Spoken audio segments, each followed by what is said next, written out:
Bonjour à tous. Aujourd'hui, nous sommes le jeudi 4 septembre 2025 et notre ami Alex Kreiner est de retour parmi nous. Bienvenue à nouveau, Alex. Ravi de vous retrouver, Nima. Je salue vous ainsi que vos téléspectateurs et auditeurs.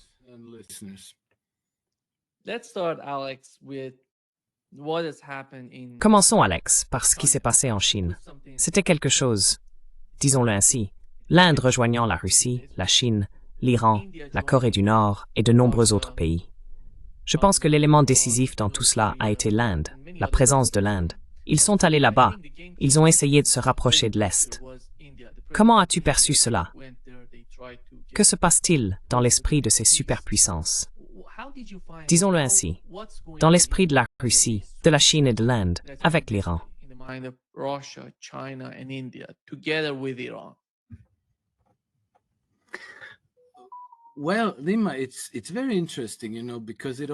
Eh bien, Nima, c'est très intéressant, tu sais, parce que cela ramène toujours à la question de ce que Trump fait réellement.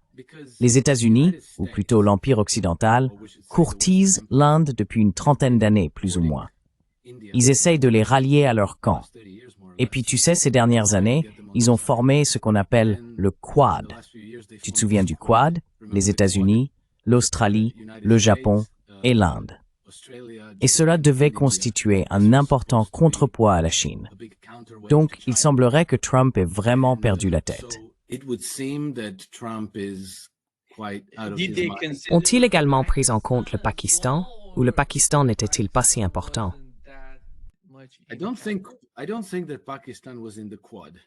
Je ne pense pas que le Pakistan faisait partie du Quad.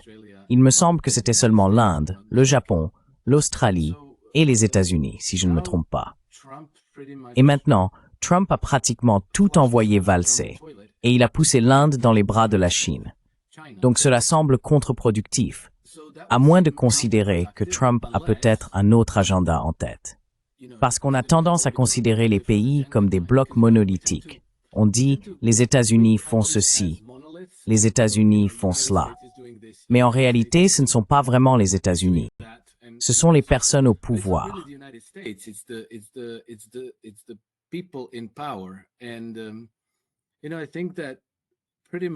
Et vous savez, je pense que depuis plusieurs décennies, et j'ai commencé à m'en rendre compte avec, disons, George Bush père, enfin même Ronald Reagan. Vous savez, Ronald Reagan.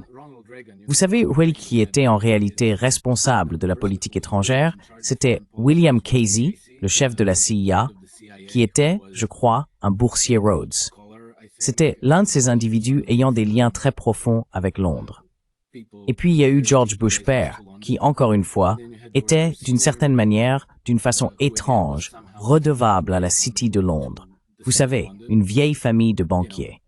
Ensuite, il y a eu Bill Clinton, un autre boursier Rhodes à Oxford. Et puis il y a eu Barack Obama, qui était bien, vous savez, puis un autre Bush fils.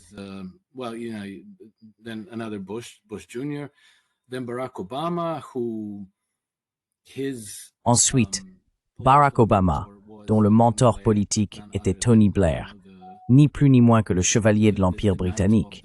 Et puis il y a eu Joe Biden, qui ne savait même pas où il se trouvait, n'est-ce pas? Donc il y avait en quelque sorte un gouvernement de l'ombre en place à Washington. Et c'est ce qu'on a fini par appeler les États-Unis. Et il est vrai qu'il y avait une certaine prévisibilité dans la politique américaine sous ces administrations. Elle était très cohérente et toujours pro-guerre, pro-empire, traitant toujours les autres pays d'une manière assez brutale. Vous faites ce qu'on vous dit, sinon. Et je pense qu'il y a un vrai changement maintenant à la Maison-Blanche avec Donald Trump.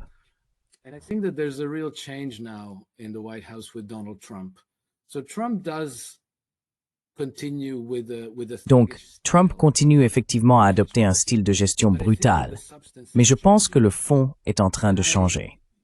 J'ai vu comment les médias interprètent toute cette histoire entre Trump et Modi.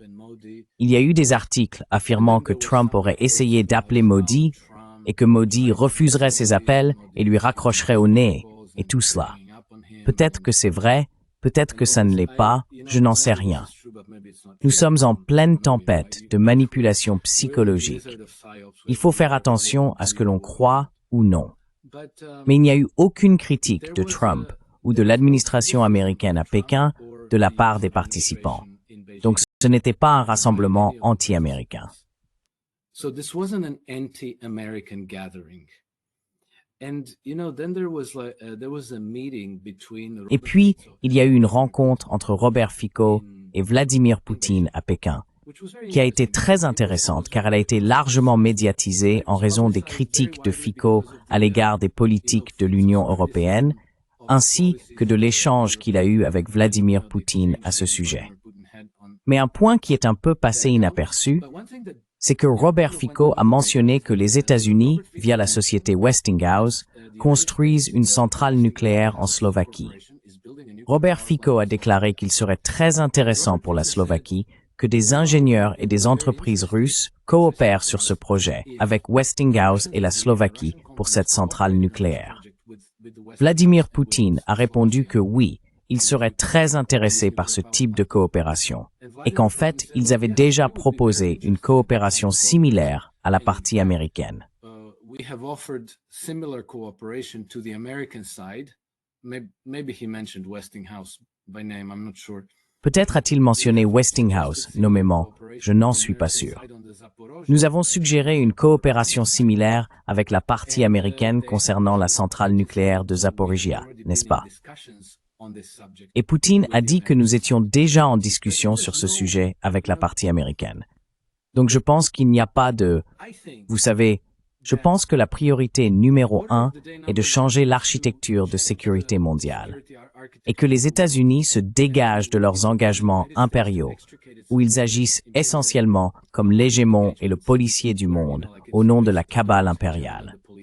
Ensuite, les États-Unis devraient émerger simplement comme l'une des grandes puissances mondiales et adopter les intégrations multipolaires, ce qui a été explicitement l'objectif de politique étrangère de l'administration Trump.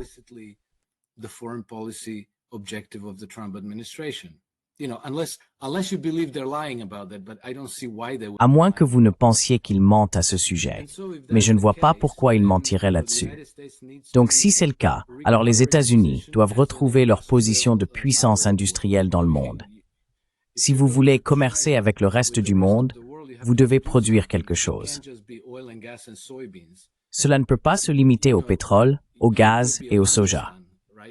Vous ne voulez pas devenir un Bantoustan, n'est-ce pas? Vous ne voulez pas être simplement un pays exportateur de matières premières. Et pour que les États-Unis puissent revitaliser et redynamiser leurs industries, ils doivent créer un marché protégé. Ils doivent instaurer des droits de douane. Pour cette raison, ce que Trump a fait et ce qui a toujours été son objectif.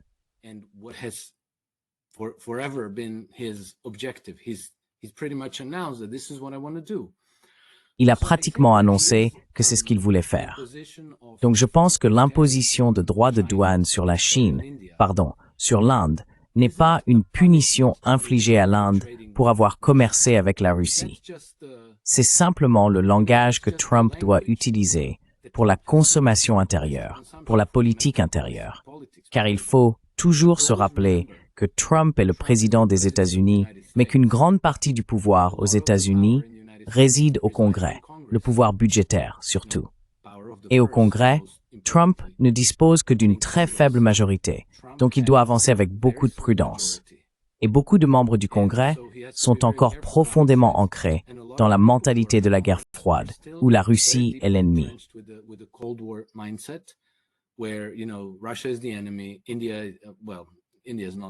L'Inde, eh bien, l'Inde ne l'est pas, mais la Chine est l'ennemi. Nous devons les affronter. Nous devons leur montrer à quel point nous sommes déterminés. Et donc, il doit utiliser ce genre de langage. Ainsi, s'il veut instaurer des droits de douane, ce qui constitue une attaque contre le système britannique de libre-échange, il se heurterait à des résistances. Mais s'il enveloppe cela dans un discours du type « Oh, nous allons punir la Russie » et montrer aux Chinois à quel point nous sommes forts, alors tous les applaudisseurs du Congrès s'exclament « Hourra! Regardez comme nous sommes forts !»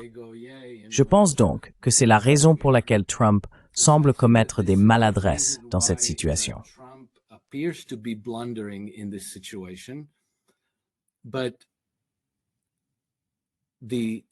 Mais l'échange que je viens de mentionner entre Robert Fico et Vladimir Poutine confirme quelque chose dont nous parlons depuis des mois maintenant, Nima, à savoir que les discussions et la coopération entre l'administration Trump et le gouvernement de Vladimir Poutine sont bien plus étendues que ce que nous savons. Beaucoup de ces discussions et échanges sont secrets. Ils ne sont pas divulgués. Ce qui explique probablement pourquoi, il y a seulement 2 ou 3 semaines, Tulsi Gabbard a déclaré qu'il ne fallait plus partager de renseignements avec la Grande-Bretagne, le Canada, l'Australie et la Nouvelle-Zélande concernant nos discussions avec les Russes. Et donc, si c'est le cas, cela suggère, en fait, cela confirme que Trump est sérieux dans sa volonté d'embrasser les intégrations multipolaires. That Trump is serious about embracing the multipolar integrations. And if you're embracing the multipolar integrations, that it doesn't make any sense. Et si vous adoptez les intégrations multipolaires, alors il n'a aucun sens d'antagoniser la Russie, la Chine et l'Inde, car c'est le cœur du processus d'intégration multipolaire. Donc, je pense que Trump fait simplement son habituel dans la sphère des relations publiques, principalement pour la consommation intérieure, et que le vrai jeu se déroule en coulisses, à l'abri des regards, que son administration mène des discussions approfondies avec les Russes, avec les Chinois, probablement aussi avec les Indiens. Quelqu'un leur aura expliqué et dit, écoutez, rien de personnel, nous devons changer nos politiques. C'est comme ça que ça va se passer. Ne faites pas attention à nos communiqués de presse, à nos conférences de presse, à tout le discours agressif. Nous sommes, vous savez, nous sommes à bord. Nous sommes avec vous. We're on board, we're with you. And Trump got the opportunity Et vous savez, Trump a eu l'occasion de dire quelque chose d'antagoniste envers les Chinois et envers toute la parade en Chine il y a 2 jours mardi, lors de la conférence de presse dans le bureau ovale, où un journaliste a demandé « Oh, n'êtes-vous pas inquiet de cette grande démonstration de force des Chinois ?» Et il a répondu « Non, absolument pas. J'ai une excellente relation avec Xi Jinping, et les Chinois ont besoin de nous. » Et puis, bien sûr, Trump ne peut pas s'en empêcher. Il a donc ajouté que les Chinois ont plus besoin de nous que nous d'eux, et que la seule raison pour laquelle ils ont organisé cette parade militaire, c'est parce qu'ils espéraient qu'ils la regarderaient. C'est Trump qui reste fidèle à lui-même, malheureusement. Mais je pense que la véritable substance de ce qui se passe en coulisses est, selon moi, une bonne nouvelle et des développements positifs. I would say good news and positive developments. Alex, je pense que l'un des principaux messages, l'un des points essentiels venant de la Chine, et Xi nous l'a dit lors du jour de la victoire, c'est que la nation chinoise est une grande nation qui ne se laisse jamais intimider par les brutes, qui accorde toujours de la valeur à l'indépendance et qui va de l'avant. Aujourd'hui, l'humanité doit à nouveau choisir entre la paix et la guerre, le dialogue et la confrontation, la coopération gagnant-gagnant et le jeu à somme nulle. Et nous avons eu Donald Trump qui a commenté ce qui s'est passé en Chine et ses remarques sur le défilé militaire chinois. Voici ce qu'il a dit, Alex. Mets-le à l'écran. Je pense, Alex, qu'après tout, ce qui se passe en Chine, ce qui s'est passé en Chine, est une préoccupation pour le complexe militaro-industriel aux États-Unis. Voici ce qu'a dit Donald Trump.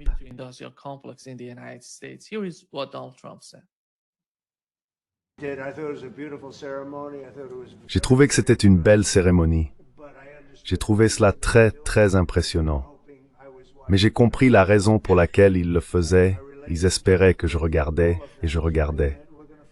Ma relation avec eux tous est très bonne. Nous allons voir à quel point elle l'est au cours de la semaine ou des 2 prochaines semaines. Je pense que nous avons beaucoup aidé la Chine, comme vous le savez, lorsqu'ils parlent de liberté. Et je ne crois pas que, et peut-être que je me trompe, j'espère me tromper, mais je ne crois pas que l'Amérique, que les États-Unis aient été reconnus pour avoir aidé la Chine à obtenir sa liberté. Mais c'était peut-être juste un tour de passe-passe. Je veux dire, j'ai été très surpris. J'ai regardé le discours hier soir. Le président Xi est un ami à moi, mais je pense que les États-Unis auraient dû être mentionnés hier soir pendant ce discours. Brighton, issue aider la Chine.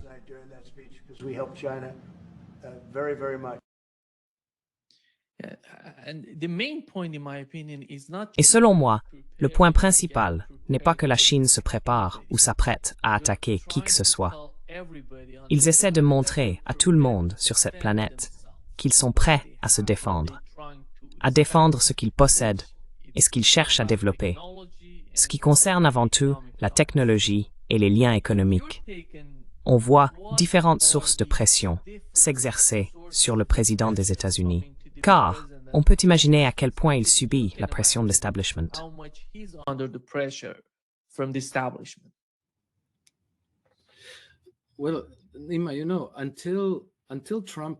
Eh bien, Nima, tu sais, jusqu'à ce que Trump prenne le pouvoir à la Maison-Blanche, les préparatifs de guerre contre la Chine étaient en plein essor. Ce n'était même pas du genre « Oh, si nous ne pouvons pas éviter une guerre contre la Chine, alors il faut s'y préparer. » Non, il se préparait activement à une guerre contre la Chine. C'était tout l'objectif du Quad. Nous avions des déclarations officielles de militaires américains à Taïwan qui disaient qu'ils préparaient le terrain pour la guerre exactement comme ils l'avaient fait en Ukraine. Donc je pense que l'attitude et l'état d'esprit d'hostilité envers la Chine sont toujours très présents au sein de la classe politique américaine.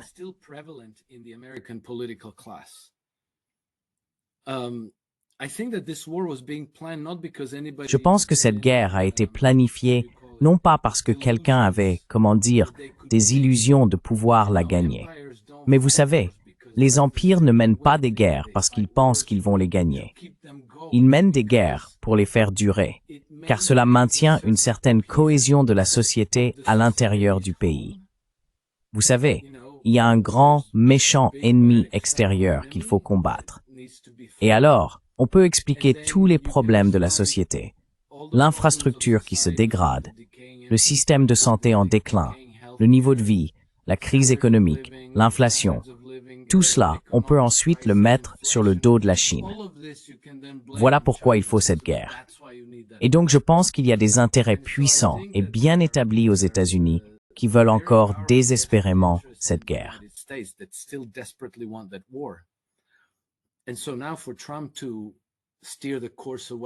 Ainsi, pour que Trump oriente désormais la politique loin de la guerre et vers un tout nouveau type de politique étrangère, c'est délicat et compliqué. Je pense qu'il doit naviguer cette voie avec beaucoup de prudence. Et encore une fois, il faut garder à l'esprit que le combat le plus important que Trump mène se situe en réalité sur le front intérieur. Parce qu'en ce moment, il a la majorité au Sénat, la majorité à la Chambre et la Maison-Blanche. Très bien. Mais cette majorité est très mince et elle pourrait disparaître très facilement. Et en plus de cela, même parmi les républicains. Donc on parle d'une majorité républicaine.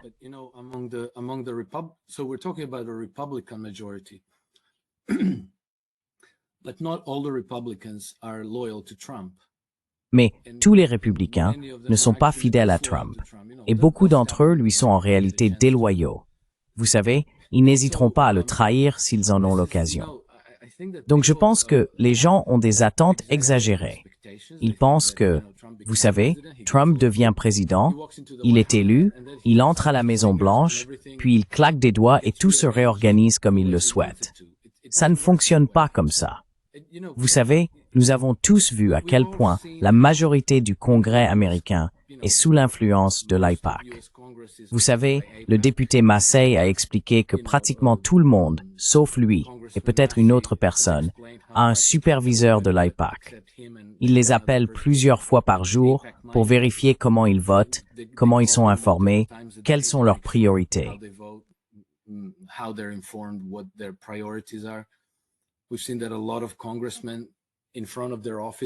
Nous avons vu que de nombreux membres du Congrès, devant leur bureau, affichent des drapeaux israéliens et des pancartes disant « Je soutiens Israël »,« Je suis avec Israël », des choses comme ça. Ce sont donc des réalités qui précèdent l'administration Trump. C'est un système qui a été mis en place, renforcé et enraciné depuis des décennies maintenant. Ce n'est pas une chose simple à changer du jour au lendemain. Ainsi, je vois beaucoup des coups d'éclat de Trump comme peut-être des moyens de naviguer dans ce champ de mines complexe. Je ne sais pas pourquoi Trump doit adopter cette manière brutale et vulgaire de communiquer, mais il a été dans les médias, il a fait du show business. Peut-être que ça fonctionne dans la culture américaine.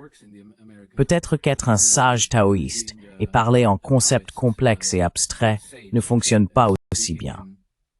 Je ne sais pas.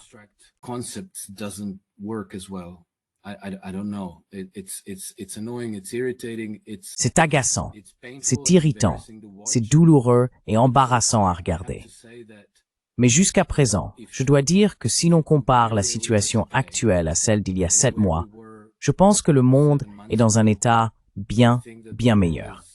Je pense que le risque d'une 3e guerre mondiale est bien plus faible. Et je pense aussi que le risque que les États-Unis déclenchent une guerre contre la Chine est également bien plus faible. Et je pense que cela tient peut-être en partie à l'éviction de l'Inde du Quad, la poussant dans les bras de la Chine, ce qui dissipe en quelque sorte cette hostilité, tout ce dispositif conçu pour une guerre future. Maintenant, je ne sais pas si c'était une politique délibérée de la part de Trump, mais c'est l'effet que cela a eu. Et je pense que c'est une bonne nouvelle pour tout le monde.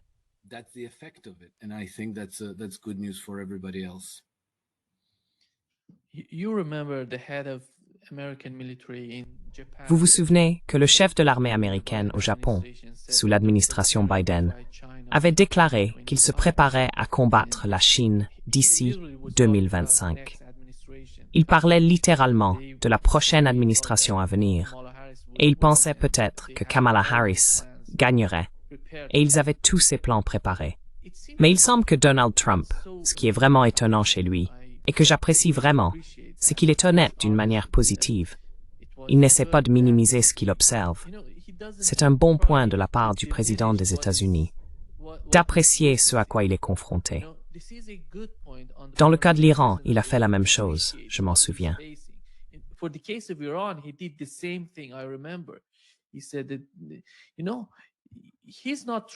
Il a dit, vous savez, qu'il n'essaie pas de diminuer la Russie ou la Chine. Je dirais l'Inde aussi. Mais il semble que l'Inde ait le sentiment que les États-Unis sont prêts à sacrifier l'Inde au nom de ce qui se passe, ou au nom de l'establishment aux États-Unis. Je ne parle pas seulement de Donald Trump lui-même, car il se passe beaucoup de choses à Washington. Beaucoup de gens, l'administration Trump était littéralement divisée en 2, 3 ou je ne sais pas, 4 factions, et ils communiquent entre eux. Mais le résultat pour l'Inde est en quelque sorte déroutant. Qui sommes-nous pour les États-Unis? Vont-ils rester à nos côtés si nous les soutenons? Ce sont de vraies questions dans l'esprit du gouvernement indien.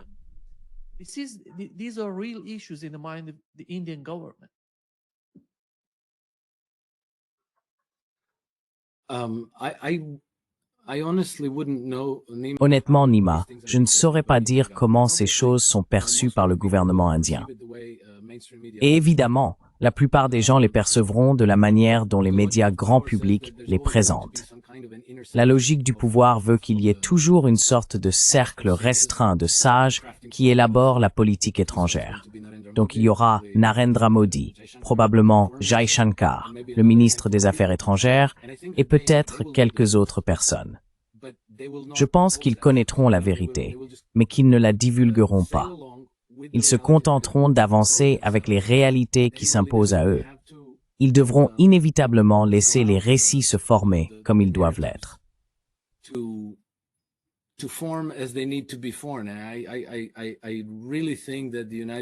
Je pense vraiment que les États-Unis, l'administration Trump, font face à l'équation la plus complexe de toutes.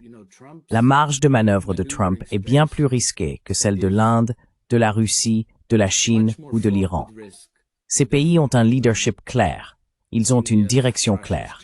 Ils s'opposent à l'Empire occidental, à ce qu'on appelle l'ordre mondial fondé sur des règles. Et ils ont une légitimité à cet égard. Ils bénéficient du soutien de leur population, et ils ont probablement aussi le soutien de la majorité de la population mondiale, dans ce sens. Mais Trump, lui, a une maison profondément divisée.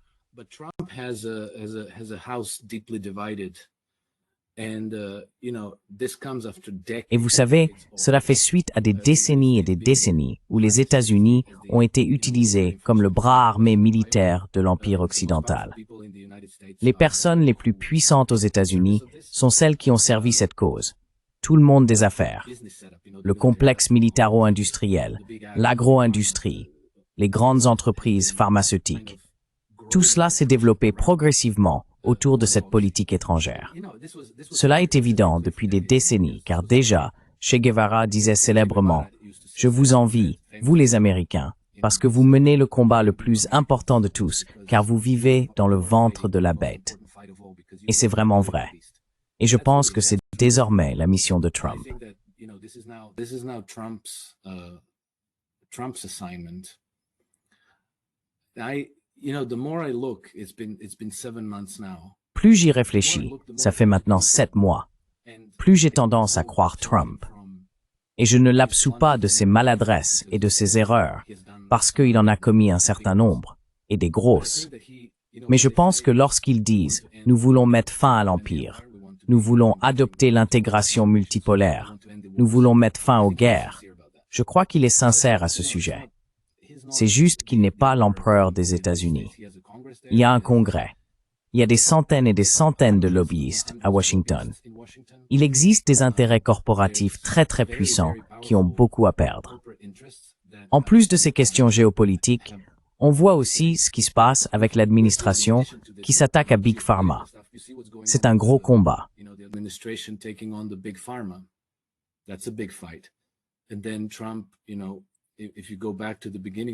Et puis Trump, si l'on remonte au début de son administration, a déclaré qu'il voulait réduire de moitié le budget militaire américain. Eh bien, cela allait mécontenter beaucoup de gens dans le complexe militaro-industriel. Ensuite, il voulait éliminer les armes nucléaires. Il voulait mettre fin aux obligations vaccinales. Il voulait supprimer les subventions à la grande agriculture.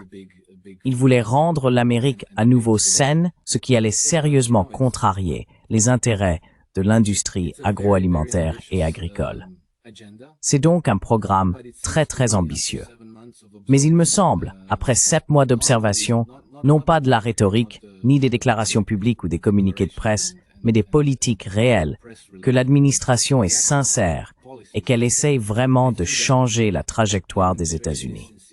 They really are trying to change the course of the United States.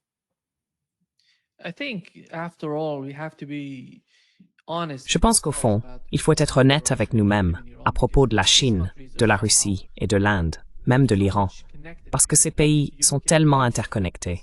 Regardez l'Inde, la Chine est son voisin, et l'Inde a un lien économique très important avec la Russie. Vous savez qu'ils ont importé plus de pétrole russe qu'avant, passant de 10% à 41%. C'est énorme, ce qui se passe en Inde. L'Inde ne peut pas ignorer cela, Alex. On ne peut pas détacher l'Inde de ce qui se passe dans la région. Et je ne sais pas, qu'attendent-ils de l'Inde, à ton avis? Qu'attendent les États-Unis de l'Inde? Quelle serait la meilleure situation pour l'Inde d'être d'une certaine manière liée à l'Est, plus proche de l'Est, mais au final travailler avec les États-Unis? Que penses-tu de la façon dont Washington considère l'Inde? How do you feel about the way that Washington wants India? I don't know, to be honest, Nima. Je ne sais pas, pour être honnête, Nima. Je pense que l'Inde doit s'adapter au changement. Et je pense que l'Inde s'est retrouvée dans cette position précisément parce que les administrations précédentes avaient un agenda pour l'Inde. Ils la voulaient comme alliée. L'Inde compte 1,6 milliard d'habitants. Ça fait beaucoup d'hommes en âge de servir dans l'armée.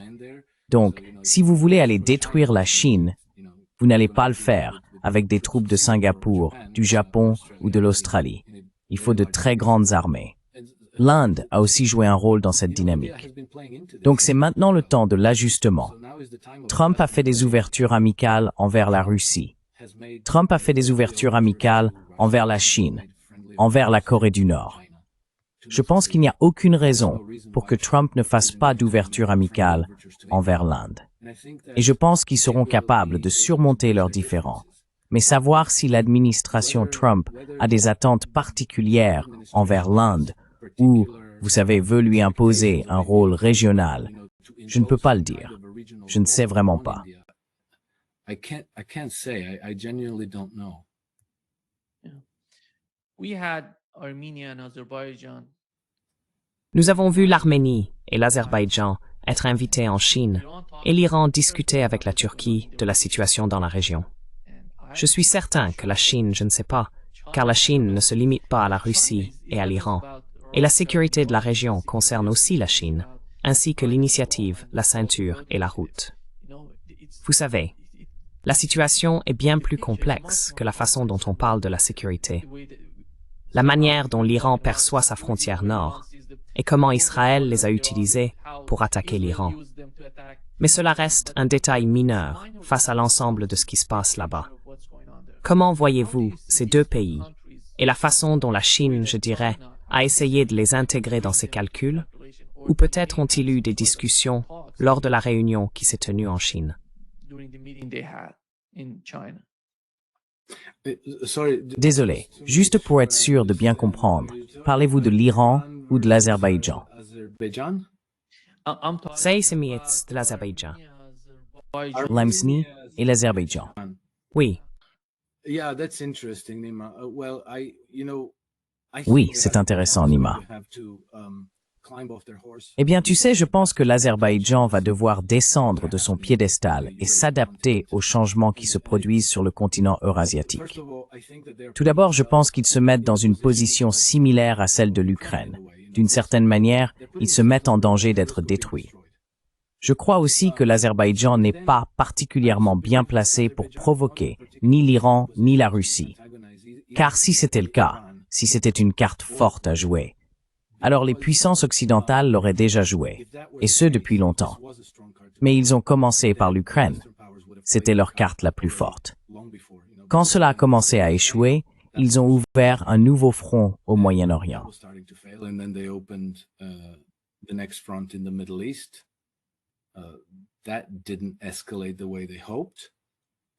Cela ne s'est pas déroulé comme ils l'espéraient. Et maintenant, cela ressemble à une tentative désespérée. On voit déjà que l'Azerbaïdjan commence à se retirer.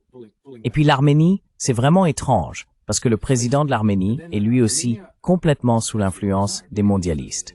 Mais encore une fois, c'est un autre dirigeant qui n'a aucune légitimité.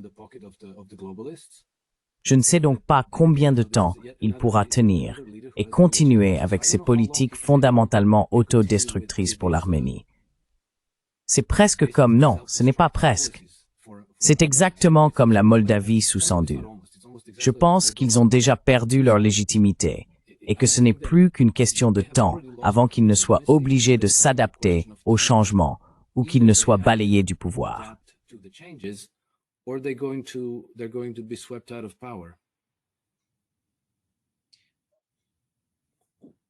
Cela vous a-t-il surpris qu'il n'ait pas parlé de l'Ukraine? Non, pas du tout. Non, l'Ukraine, c'est fini. L'Ukraine, c'est une affaire réglée. Et je pense que le monde entier, tous ceux qui ne consomment pas le récit des médias grand public occidentaux, comprennent ce qui s'y passe et soutiennent la Russie. Et c'est normal. C'est du bon sens et c'est évident. C'est juste qu'en Occident, vous savez, nous sommes submergés par la propagande. Donc nous pensons que l'Ukraine a quelque chose à voir avec la liberté, la démocratie, les droits de l'homme et toutes ces belles choses qui en réalité sont complètement fausses. Parce qu'après tout, nous voyons les Européens, il me semble à mon avis qu'ils pensent pouvoir continuer avec le dossier ukrainien. In my opinion, that they can continue with the case of Ukraine. And as we talk, there is a meeting.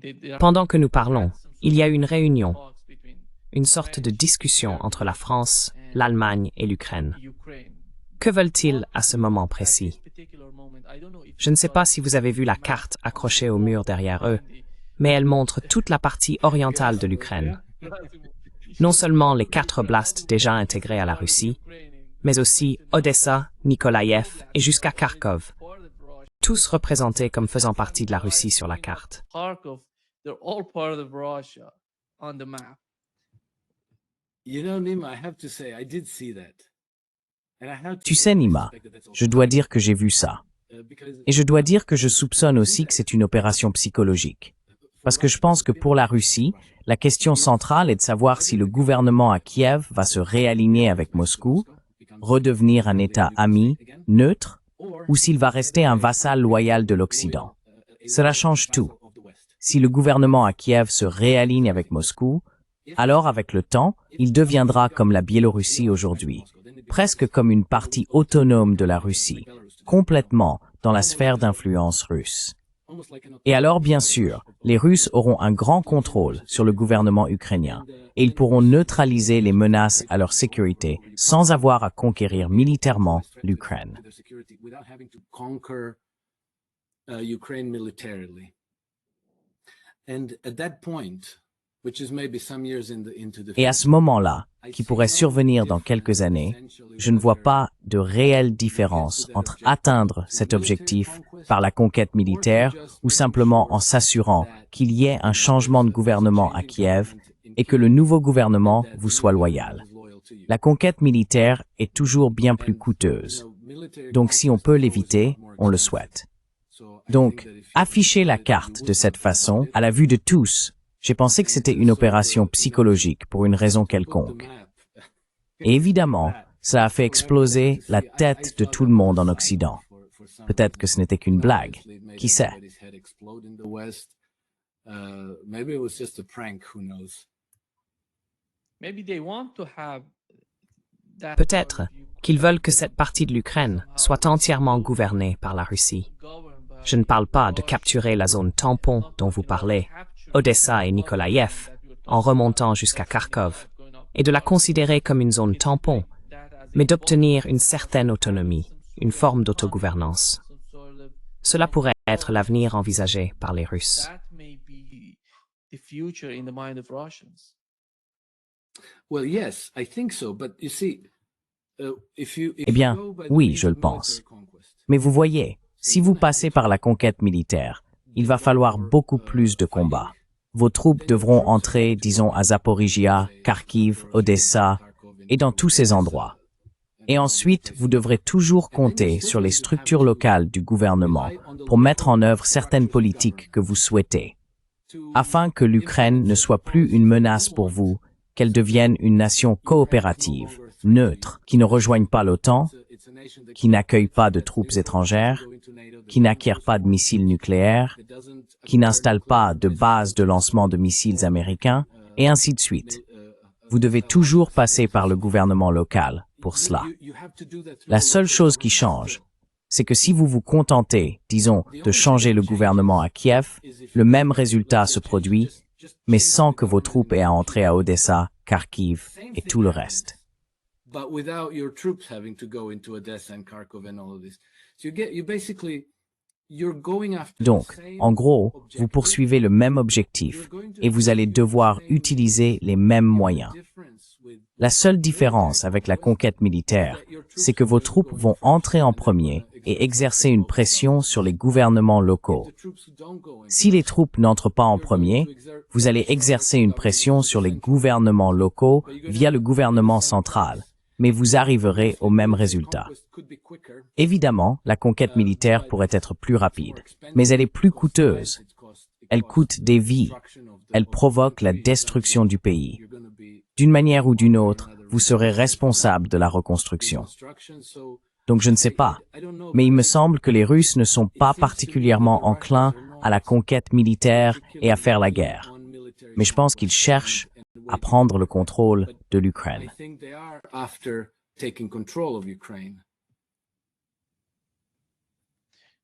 Here is Voici ce qu'a déclaré le secrétaire général de l'OTAN à propos de la Chine, Alex.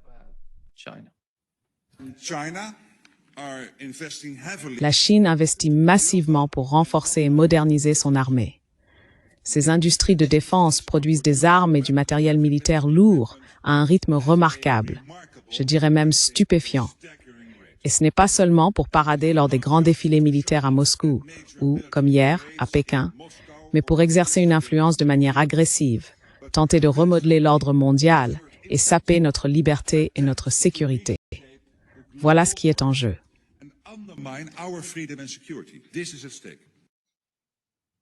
So, Well, thank Eh bien, merci pour cela, Nima. you know, he's just putting Vous savez, il ne fait que présenter les faits. Mais à la fin, il essaie d'une certaine manière de dire que ce qu'ils font est agressif, parce qu'ils réduisent notre domination. C'est le problème, je pense, auquel la Russie, la Chine et l'Iran sont confrontés actuellement avec l'Occident. Ils ne veulent pas que ces derniers dominent la région.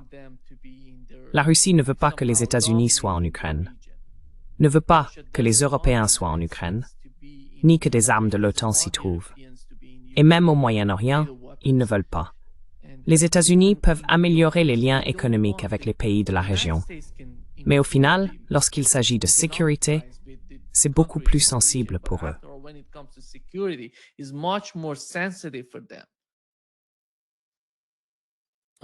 Yes, absolutely. But NATO Oui, absolument. has a different role. Mais vous savez, l'OTAN a un rôle différent. Toute sa raison d'être est d'être le garant de la sécurité dans un monde où il existe deux blocs opposés. Et c'est essentiellement une forme de protection. Donc s'il n'y a plus de monde bipolaire ou tripolaire, si cela disparaît, si cela se dissipe, alors ils perdent complètement leur pertinence. Et donc bien sûr, ils veulent maintenir cette polarisation, ces blocs divisés et hostiles les uns envers les autres, parce que cela rend Mark Rutte important. Cela rend le général Ben Hodges, Richard Dearlove et tous ces serviteurs du pouvoir occidental très pertinents, importants et influents. Western power, it makes them very relevant and important and tough. But this is going away. This is all really, Mais tout cela est en train de disparaître. Tout cela est vraiment en train de disparaître. Et ce n'est pas seulement parce que la Russie, la Chine, l'Iran, les BRICS, l'OCS et le Sud global se réorientent loin de l'empire occidental. Ce n'est pas non plus uniquement parce que les États-Unis changent de cap politique. C'est aussi parce que tout le concept de l'OTAN et leur doctrine militaire deviennent très obsolètes. Donc, même si on les considère sous leur meilleur jour, même si on les prend pour des armées viables dotées d'armes puissantes et efficaces, ils sont devenus obsolètes. Ils ressemblent désormais à une force de combat du siècle dernier, qui n'est plus capable de vaincre qui que ce soit, ou presque. that can no longer defeat anybody pretty much. Let's remember that it was 5 years ago. Vous savez, rappelons-nous qu'il y a 5 ans, non, il y a 4 ans, le 27 août, en août 2021, les États-Unis ont dû se retirer d'Afghanistan, la queue entre les jambes, après 20 ans à essayer de soumettre les talibans. Avec tout leur armement, tous leurs drones, toute leur technologie, tout l'argent qu'ils ont dépensé là-bas, ils ont tout de même été vaincus. Et ensuite, ils ont été défaits par les Yéménites en mer Rouge. Donc vous voyez, et maintenant on parle de l'OTAN, avec les États-Unis pas vraiment aussi engagés dans l'alliance. Je pense qu'ils s'accrochent à n'importe quoi pour rester pertinents. Et je pourrais en dire autant de Friedrich Merz et du mini-Napoléon Macron. Mini Napoleon Macron. They're meeting with Zelensky. They're going to be. Vous savez, ils rencontrent Zelensky, ils vont publier des déclarations et des platitudes, et ils vont parler d'intégrité, de souveraineté, de démocratie, de liberté, de toutes ces choses. Mais en réalité, ils essayent juste de rester sur la carte. Ils essayent de rester pertinents. Macron, selon les derniers chiffres, aurait, soi-disant, un soutien public de 15%. Je ne sais même pas si ce chiffre est vrai parce que, vous savez, je vis à Monaco. Dans le sud de la France, je ne connais personne qui soutient Macron. Donc je ne sais pas qui ils ont sondé. Peut-être qu'ils ont interrogé le cercle familial proche de Macron. Mais même avec ça, ce sont des dirigeants extrêmement impopulaires. Ils n'ont aucune légitimité auprès du peuple. Et Merz non plus, tout le monde le déteste. Et c'est pareil pour Starmer. And same thing with Starmer. So all of these powers that are opposed to Russia, opposed to Donc, China, tous ces pouvoirs qui s'opposent à la Russie, à la Chine, aux BRICS, à l'intégration multipolaire et qui d'ailleurs détestent aussi Trump, vous savez, parce que si vous écoutez ce qu'ils disent, ils font des courbettes à Trump, mais ils ne l'aiment pas.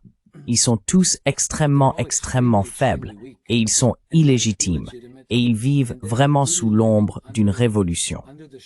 Et je pense que c'est pour cela que nous voyons une censure de plus en plus agressive en Allemagne, en Grande-Bretagne, en France et ailleurs en Occident. Vous voyez des choses comme l'introduction des identités numériques et des MNBC parce qu'ils savent que leur système est en train de se désintégrer.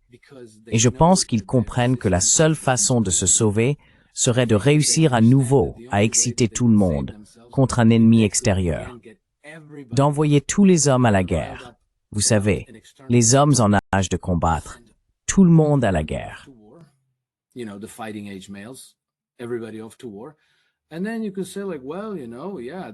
Et puis, on peut dire, genre, eh bien, vous savez, oui, l'économie est pourrie, mais c'est pas de notre faute, c'est les Russes. Et vous savez, vos économies ont disparu à cause de l'hyperinflation. Eh bien, c'est la faute des Russes. Et vous n'arrivez pas à obtenir un rendez-vous chez le médecin. Eh bien, vous savez, il faut soutenir les gars au front. Et il n'y a pas de nourriture dans les magasins et pas de médicaments dans les pharmacies. Eh bien, vous savez, c'est le sacrifice collectif. On doit tous soutenir l'effort de guerre. Donc, ils se sauveraient eux-mêmes. Mais la guerre n'a en quelque sorte pas lieu. Et donc, ils paniquent. Et je pense que tout le reste n'est qu'une question de gestion du récit. Et c'est, je crois, ce qu'ils font maintenant.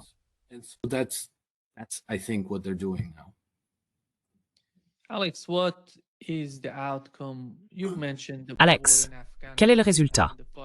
Vous avez mentionné la guerre en Afghanistan, le conflit entre les Yéménites et les États-Unis sous l'administration Trump, ainsi que le cas de l'Ukraine qui entre en ligne de compte. Qu'est-ce que cela signifie? Comment ces conflits peuvent-ils se traduire dans la politique étrangère américaine en ce qui concerne le Venezuela et le Moyen-Orient? Parce que je crois littéralement que Netanyahou, au final, attaquerait à nouveau l'Iran pour sa propre survie, à cause de ce qui se passe en Israël. Peu importe. En Israël, on parle du fait que Gaza pourrait devenir l'Afghanistan des Israéliens.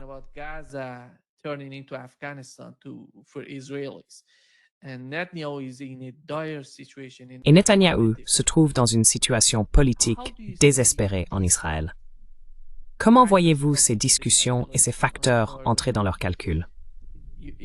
Si vous souhaitez parler un peu d'Israël, n'hésitez pas. Mais dans l'ensemble, comment Trump interprète-t-il toutes ces informations qui parviennent à l'administration concernant le Venezuela et le Moyen-Orient? D'accord, donc pour commencer par Israël, je pense qu'Israël est une cause perdue. C'est une catastrophe annoncée au ralenti qui finira par être fatale.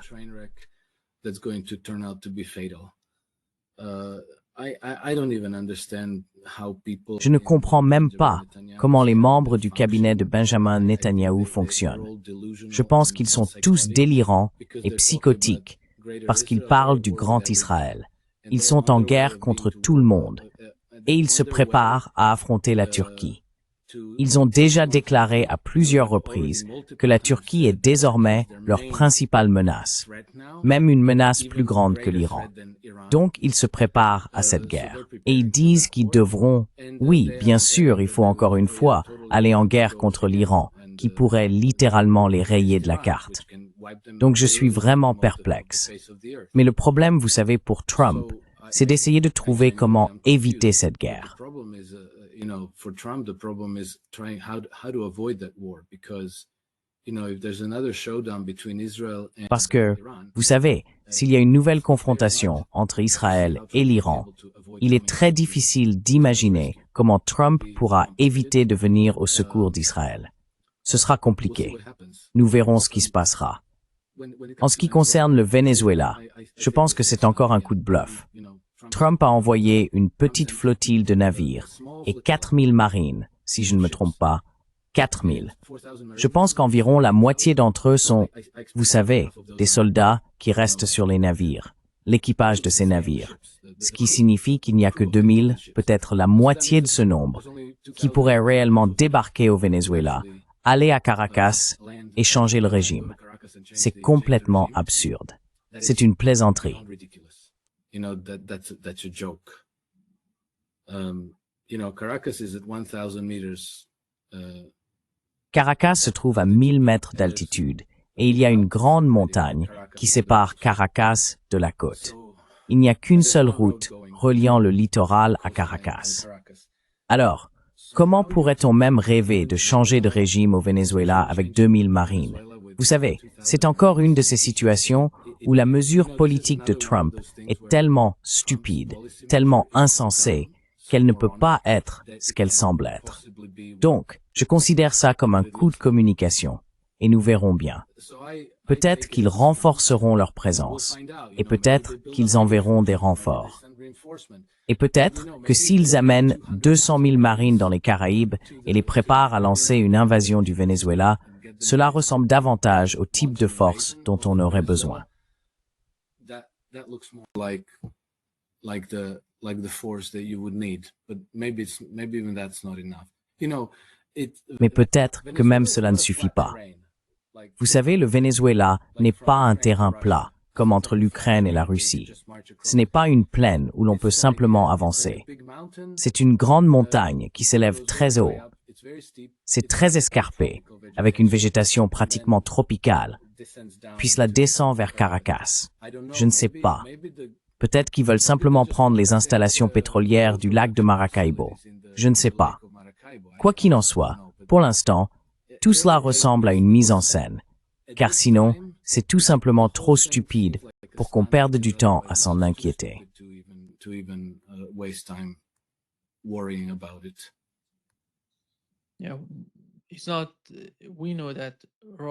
Nous savons que la Russie, la Chine et l'Iran sont en contact étroit avec le Venezuela. Comment voyez-vous leur réaction? Si un événement d'une telle ampleur se produit, si une attaque massive des États-Unis a lieu, comment pensez-vous que ces pays réagiraient? Vont-ils simplement rester silencieux et observer ce qui se passe, ou vont-ils agir?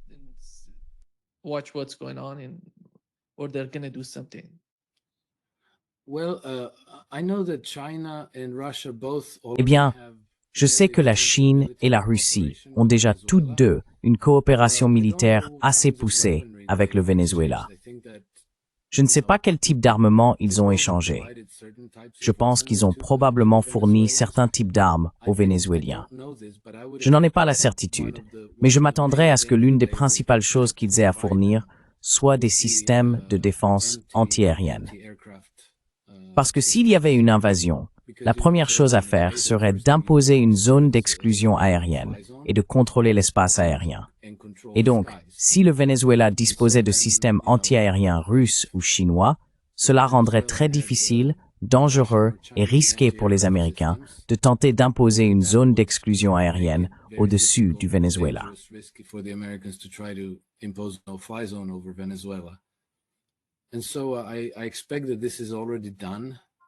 Je m'attends donc à ce que cela soit déjà fait dans une certaine mesure, ce qui suggérerait encore une fois que toute cette histoire d'envoyer une toute petite flotte de forces américaines sur les côtes vénézuéliennes n'est qu'une mise en scène, peut-être même une diversion à usage interne. Mais il faut qu'on en ait le cœur net, car il est certain qu'il ne se passe rien avec 2000 ou 4000 soldats. Donc, on verra bien.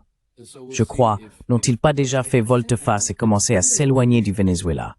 Il me semble avoir lu quelque chose à ce sujet. Je n'ai pas vu cela. Je ne vois que des escalades. Parce que ce qui est si étrange, Alex, pour moi,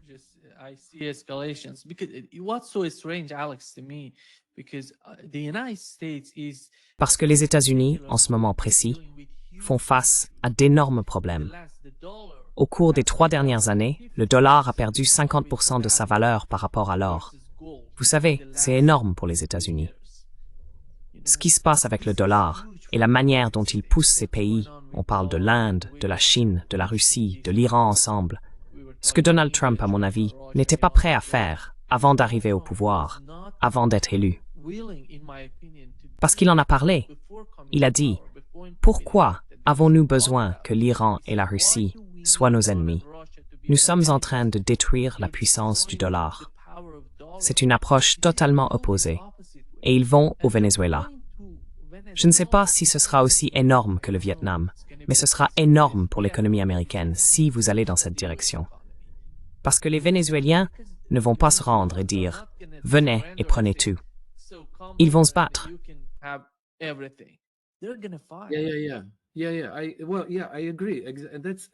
Ouais. Eh bien oui, je suis d'accord. Et c'est justement pour ça que j'ai du mal à croire que ce soit même ça. Ça doit être une sorte de coup monté, parce que sinon, c'est juste trop stupide. C'est vraiment tellement profondément idiot qu'il faudrait croire que Trump est un parfait crétin, ou que les gens dans son gouvernement qu'il conseille le sont, ou alors que c'est une diversion, que c'est vraiment un coup monté. Et j'ai beaucoup de mal à croire que les gens de l'administration Trump soient des idiots, parce que je pense qu'il est entouré de gens plutôt intelligents.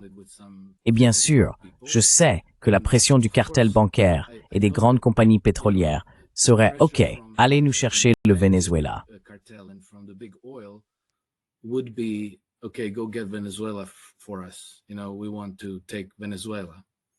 Vous savez, on veut s'occuper du Venezuela, mais ça s'est déjà produit lors de son premier mandat, je crois en 2017 ou quelque chose comme ça.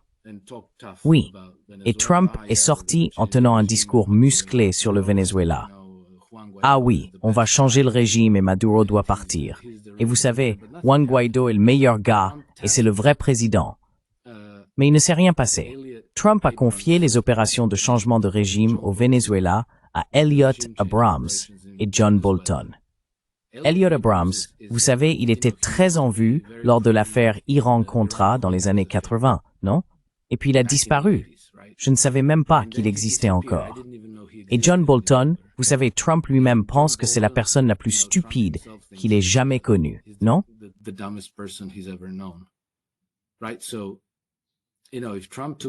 Donc, vous voyez, si Trump s'est lancé dans ce projet, du genre « changeons le régime au Venezuela », et qu'il a confié cette mission à deux parfaits idiots, deux des plus grands incapables de Washington, D.C., cela me dit que Trump n'est pas sincère à ce sujet. Et puis, évidemment, rien ne s'est passé puisque Maduro est toujours au pouvoir. Le changement de régime n'a pas eu lieu. Donc, il se peut que ce soit encore une sorte de coup de communication. Peut-être pour détourner l'attention du public, peut-être pour satisfaire certains intérêts. Les grandes compagnies pétrolières et les grandes banques qui veulent un changement de régime au Venezuela. Mais je ne sais pas s'il veut vraiment le faire. Et on n'y arrivera pas avec 2000 soldats.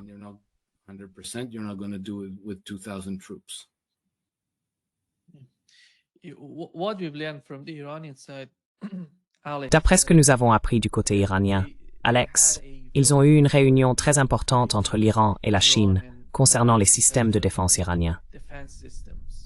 Et d'après ce que je comprends du comportement de la Chine, ils considèrent la Russie, l'Iran et dans une certaine mesure l'Inde comme leur première ligne de défense, car ils estiment que ces pays se battent en leur nom.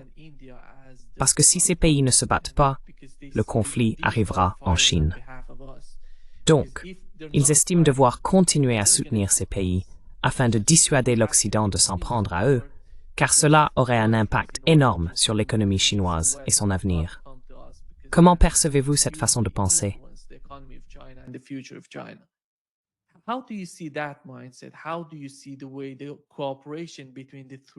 Comment voyez-vous la coopération entre ces trois pays, je dirais l'Iran, la Chine et la Russie?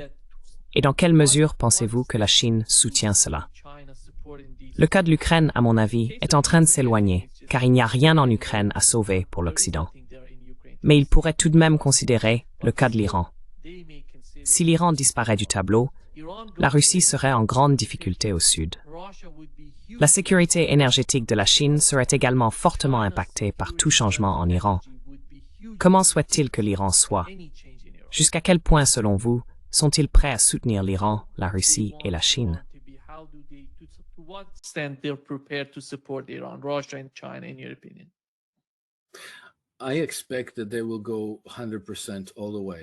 Je m'attends à ce qu'ils aillent jusqu'au bout à 100%, car ces trois puissances dépendent beaucoup les unes des autres. Comme vous l'avez souligné, la Russie est très vulnérable face aux djihadistes, qui représentent aujourd'hui une force relativement importante et sont contrôlés par les Britanniques. Les Britanniques ont déjà cultivé ces forces djihadistes depuis 15 ou 20 ans. la Grande-Bretagne dispose à peine d'une armée, mais elle utilise les djihadistes comme force par procuration. Ainsi, la Russie est encerclée. Le Daghestan, la Tchétchénie, le Kazakhstan, le Caucase du Sud, l'Azerbaïdjan, toutes ces régions sont poreuses. All these areas are porous, and from there, Russia is very vulnerable. Et à partir de là, la Russie est très vulnérable à une résurgence du terrorisme islamique visant à la déstabiliser. Ensuite, la Chine, vous savez, si, pour une raison quelconque, l'Occident l'emportait en Ukraine, s'il gagnait et parvenait à renverser le régime en Russie, à faire tomber Vladimir Poutine et à installer au Kremlin une sorte de Zelensky russe, un président qui serait contrôlé par les puissances occidentales, ils feraient exactement avec la Russie ce qu'ils ont fait avec l'Ukraine. C'est-à-dire qu'ils utiliseraient la Russie comme une arme contre la Chine. Ainsi, l'armée russe, son armement, deviendrait désormais une menace pour la Chine et une menace énorme.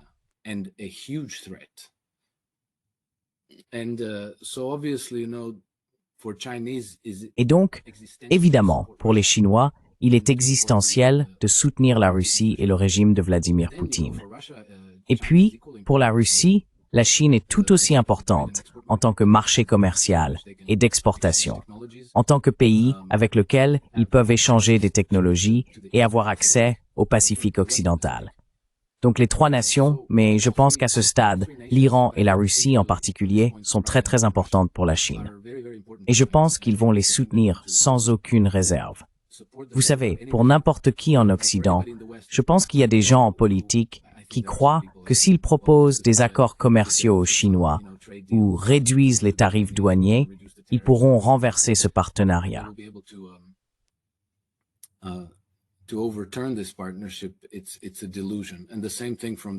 C'est une illusion. Et c'est la même chose du côté des Russes. Certaines personnes pensent que, oh, nous pouvons détourner la Russie de la Chine, nous pouvons peut-être leur promettre la levée des sanctions ou quelque chose comme ça. Non, cela n'arrivera jamais parce qu'ils comprennent.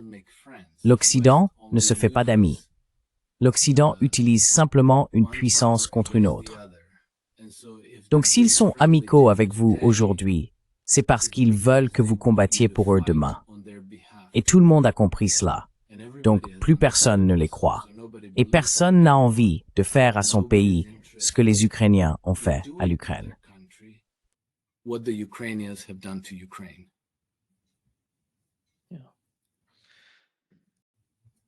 Merci beaucoup, Alex, d'être avec nous aujourd'hui. Toujours un plaisir, Nima. Merci pour l'invitation. Salutations à tous et à la prochaine. See you soon. Bye-bye. À bientôt. Au revoir.